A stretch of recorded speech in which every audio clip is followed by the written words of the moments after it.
Hello नको विद्ये विना मती गेली, मती विना नीती गेली, नीती विना गती गेली, गती विना शूद्र कसले आणि एवढे सर्व अनर्थ एका अविद्येने केले.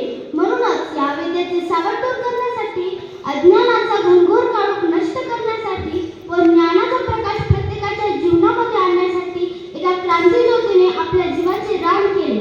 ती तेजस्वी क्रांतीज्योती म्हणजे सावित्रीबाई ज्योतिराव फुले. नमस्कार, माझे नाव क्रांती फुले. मी आज तुम्हाला सावित्रीबाई फुले यांच्याविषयी 2 शब्द सांगणार आहे.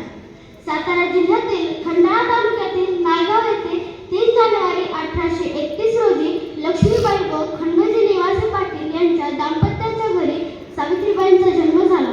वयाच्या अवघ्या 9व्या वर्षी त्यांचा महात्मा ज्योतिराव फुले यांच्याशी विवाह झाला. शिक्षणाशिवाय तारणोपा नाही हे महात्मा ज्योतिराव फुलेंच्या लक्षात आले. त्यांनी सर्वप्रथम आपल्या पत्नीला सावित्रीबाईंना साक्षर करण्याचा निश्चय केला. ज्या काळात स्त्रियांना उंबरठ्याच्या बाहेर जाण्यास मनाई होती, फक्त चूल व मूल एवढेच त्यांचे विश्व होते, त्या काळात प्रवाहाच्या विरोधात जाऊन सावित्रीबाई अक्षरे गिरवू लागल्या. लिहायला वाचायला शिकल्या. एवढेच नाही तर प्रतिभा संपन्न काव्य रचना सुद्धा करू लागल्या. चूल मुलाच्या मर्यादा तोडल्या तिने, चूल मुलाच्या मर्यादा तोडल्या तिने, स्त्रीला दिले स्वप्न उंच गगनाचे तिने. लेखनी पुस्तक विचारांची धार, लेखनी पुस्तक विचारांची धार, सावित्रीने घडवला नवा समाज साकार, सावित्रीने घडवला नवा समाज साकार. सावित्रीबाई साक्षर झाल्या, परंतु त्यांचे शिक्षण हे त्यांच्यापुरतंच मर्यादित न ठेवता प्रत्येक स्त्रीला साक्षर करण्याचा निश्चय त्यांनी घेतला.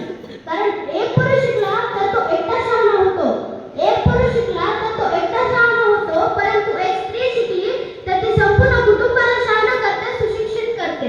म्हणूनच सावित्रीबाईंनी मुलींना साक्षर करण्याचा निश्चय केला.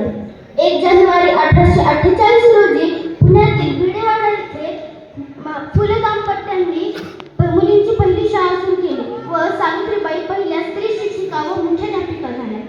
शेपटासारखं जगला तर काम तमाम होईल, शेपटासारखं जगला तर काम तमाम होईल, भागासारखं जगला तर नाव होईल, भागासारखं जगला तर नाव होईल. म्हणूनच कितीही कठीण परिस्थिती आली तरी त्याच्याशी 2 हात करण्याची हिंमत सावित्रीबाईंनी दाखवली.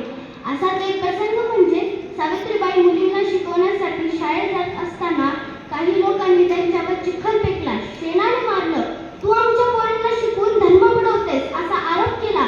तेव्हा एक माणूस समोरून म्हणाला, तू आमच्या पोरींना शिकवणं बंद कर, तुला तुझी आबरू प्यार नाही की शिक्षण, असा दम दिला. सावित्रीबाईंचा मात्र सहनशीलतेचा अंत झाला.